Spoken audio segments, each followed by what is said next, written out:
మరణానంతర జీవితం, life after death అనేది మానవ చరిత్రలో అత్యంత రహస్యమైన, ఆసక్తికరమైన మరియు లోతైన చర్చనీయాంశం.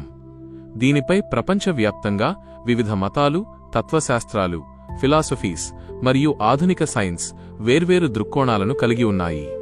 ఆయా రంగాల ప్రకారం మరణానంతర జీవితం గురించిన నమ్మకాలు ఎలా ఉన్నాయో ఇక్కడ చూద్దాం. 1. హిందూ ధర్మం మరియు భారతీయ తత్వశాస్త్రం. హిందూ మతంలో మరణమనేది ఒక ముగింపు కాదు, అది కేవలం ఒక ప్రయాణం. పునర్జన్మ మరియు కర్మ సిద్ధాంతం, ఆత్మకు చావు లేదు. శరీరం పాతబడిపోతే నశించిపోతుంది, కాని ఆత్మ మరో కొత్త శరీరాన్ని, జన్మను ధరిస్తుంది. ఒక వ్యక్తి ఈ జన్మలో చేసే పాపపుణ్యాల కర్మ ఆధారంగానే అతని తదుపరి జన్మ నిర్ణయించబడుతుంది. మోక్షం, జనన మరణాల ఈ చక్రం, సంసారం నుండి విముక్తి పొంది పరమాత్మలో లీనమవ్వడమే మోక్షం. ఇది ప్రతి ఆత్మ యొక్క అంతిమ లక్ష్యం. స్వర్గ నరకాలు, తాత్కాలికంగా పుణ్యఫలాలను అనుభవించడానికి స్వర్గం, పాపఫలాలను అనుభవించడానికి నరకం ఉంటాయని, ఆ కాలం ముగిశాక మళ్లీ భూమిపై జన్మిస్తారని గరుడ పురాణం వంటి గ్రంథాలు చెప్తాయి. 2. అబ్రహామిక్ మతాలు. ఇస్లాం, క్రైస్తవం, యూదా మతం. ఈ మతాలలో పునర్జన్మ అనే భావన ఉండదు. జీవితం ఒకేసారి లభిస్తుందని నమ్ముతారు. తీర్పు దినం, జడ్జ్మెంట్ డే. మరణం తరువాత ఆత్మలు ఒక ప్రత్యేక లోకంలో వేచి ఉంటాయి. ప్రపంచం అంతమయ్యాక యూమ్ అల్ ఖియామా లేదా జడ్జ్మెంట్ డే రోజున దేవుడు అందరినీ లేపి వారు బతికినప్పుడు చేసిన పనులను బట్టి తీర్పు ఇస్తాడు. శాశ్వత స్వర్గం, నరకం. దేవునిపై నమ్మకం ఉంచి మంచి పనులు చేసినవారు శాశ్వతంగా స్వర్గానికి, హెవెన్, జన్నాహ్ వెళతారు. తప్పులు చేసినవారు నరకానికి, హెల్, జహన్నం పంపబడతారు. 3. బౌద్ధ మరియు జైన మతాలు. బౌద్ధమతం. వీరు శాశ్వతమైన ఆత్మ అనే భావనను నమ్మరు, అనాత్మ. కాని ఒకరి చేష్టల వల్ల ఏర్పడే శక్తి లేదా స్పృహ, కాన్షియస్నెస్ తదుపరి జన్మకు కారణమవుతుందని నమ్ముతారు. అంతిమంగా దుఃఖం నుండి విముక్తి పొందడమే నిర్వాణం. జైనమతం. ప్రతి జీవిలోనూ ఆత్మ ఉంటుందని నమ్ముతారు. కర్మల బంధనాల నుండి పూర్తిగా విముక్తి పొంది సిద్ధశిలపై శాశ్వత ఆనందాన్ని పొందడమే వీరి లక్ష్యం. 4. సైన్స్ మరియు ఆధునిక పరిశోధనలు. సైన్స్ ప్రకారం మరణం తర్వాత జీవసంబంధమైన బయోలాజికల్ ప్రక్రియలు పూర్తిగా ఆగిపోతాయి. మెదడు పనిచేయడం ఆపేసినప్పుడు స్పృహ, కాన్షియస్నెస్ కూడా అంతమవుతుందని ఆధునిక విజ్ఞానశాస్త్రం చెప్తుంది. అయితే దీనిపై కొన్ని ఆసక్తికరమైన పరిశోధనలు జరుగుతున్నాయి. Near death experiences -NDE. గుండె ఆగిపోయి మళ్లీ బతికిన కొందరు వ్యక్తులు, క్లినికల్ డెత్ నుండి తిరిగి వచ్చినవారు వింత అనుభవాలను పంచుకున్నారు. చీకటి సొరంగం గుండా ప్రయాణించడం, చివరలో తీవ్రమైన వెలుతురు కనిపించడం, తమ శరీరాన్ని తామే పైనుంచి చూడటం, అవుట్ ఆఫ్ బాడీ ఎక్స్పీరియన్స్, తీవ్రమైన ప్రశాంతత కలగడం వంటివి ఇందులో ఉన్నాయి. సైన్స్ వివరణ.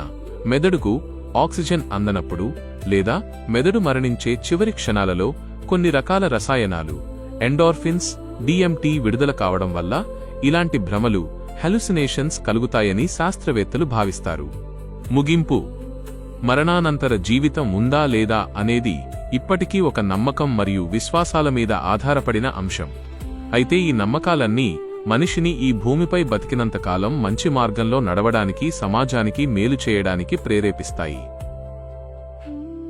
మరణానంతర జీవితం గురించిన మరికొన్ని ఆసక్తికరమైన కోణాలు, వివిధ సంస్కృతులలోని నమ్మకాలు మరియు ఆధునిక పారానార్మల్ పరిశోధనల వివరాలు ఇక్కడ చూద్దాం.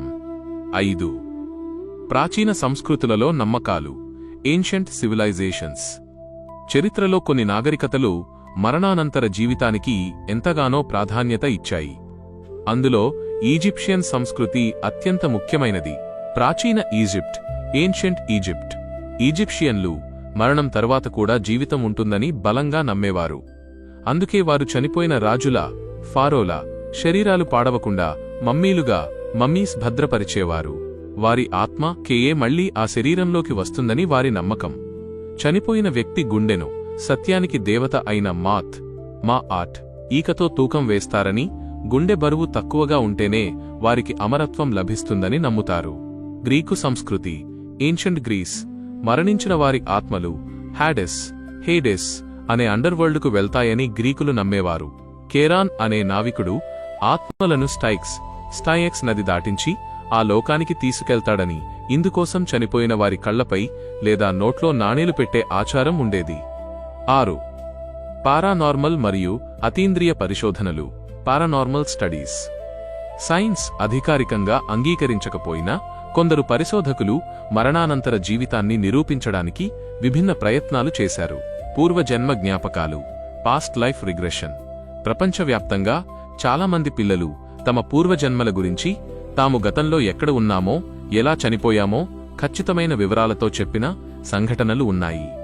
వర్జీనియా విశ్వవిద్యాలయానికి చెందిన డాక్టర్ ఇయాన్ స్టీవెన్సన్ దాదాపు 40 సంవత్సరాల పాటు ఇలాంటి 2500 కంటే ఎక్కువ కేసులను పరిశోధించి పుస్తకాలు రాశారు. కొన్ని కేసులలో పిల్లల ఒంటిపై ఉన్న పుట్టుమచ్చలు వారి పూర్వజన్మలో చనిపోయినప్పటి గాయాలతో సరిపోలడం గమనార్హం. Electronic voice phenomena, EVP, digital రికార్డర్లలో మనుషులకు వినబడని ఫ్రీక్వెన్సీలలో ఆత్మల శబ్దాలు లేదా మాటలు రికార్డవుతాయని కొందరు పారానార్మల్ పరిశోధకులు నమ్ముతారు. 7. తత్వశాస్త్ర దృక్కోణం, ఫిలాసాఫికల్ వ్యూ. గొప్ప తత్వవేత్తలు మరణాన్ని ఒక భయంగా కాకుండా ప్రకృతి సహజ సిద్ధమైన ప్రక్రియగా చూశారు. సోక్రటీస్ మరణం అనేది రెండింటిలో ఒకటి కావచ్చు. ఒకటి ఏమీ లేని నిద్రలాంటి శూన్యం, 2 ఆత్మ, ఇక్కడి నుండి మరో లోకానికి వెళ్లే ప్రయాణం. రెండూ మంచివే, కాబట్టి మరణానికి భయపడాల్సిన అవసరం లేదు. ఎపిక్యూరస్ మనం ఉన్నప్పుడు మరణం లేదు, మరణం వచ్చినప్పుడు మనం ఉండం, కాబట్టి దానితో మనకు సంబంధమే లేదు అనే ప్రసిద్ధ వాదనను ఆయన చేశారు. ఒక ఆసక్తికరమైన శాస్త్రీయ సిద్ధాంతం క్వాంటం ఫిజిక్స్. ఇటీవలి కాలంలో బయోసెంట్రిజం అనే సిద్ధాంతం ద్వారా డాక్టర్ రాబర్ట్ లాంజా అనే శాస్త్రవేత్త ఒక కొత్త విషయాన్ని తెరపైకి తెచ్చారు.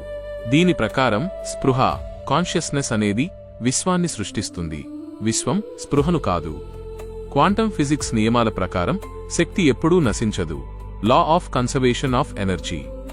కాబట్టి శరీరం చనిపోయినప్పుడు మెదడులోని విద్యుత్ శక్తి లేదా స్పృహ నశించదు, అది కేవలం మరొక రూపంలోకి లేదా సమాంతర విశ్వంలోకి, పారలల్ యూనివర్స్ ప్రవేశిస్తుంది. మొత్తంగా చూస్తే మరణానంతర జీవితం అనేది సైన్స్కొక చిక్కుముడి అయితే ఆధ్యాత్మికతకు అంతులేని నమ్మకం. ఈ అంశంపై మీకు ప్రత్యేకంగా ఏదైనా నిర్దిష్ట కోణంలో, ఉదాహరణకు గరుడ పురాణం, సైంటిఫిక్ థియరీలు లేదా పూర్వజన్మల పరిశోధనలు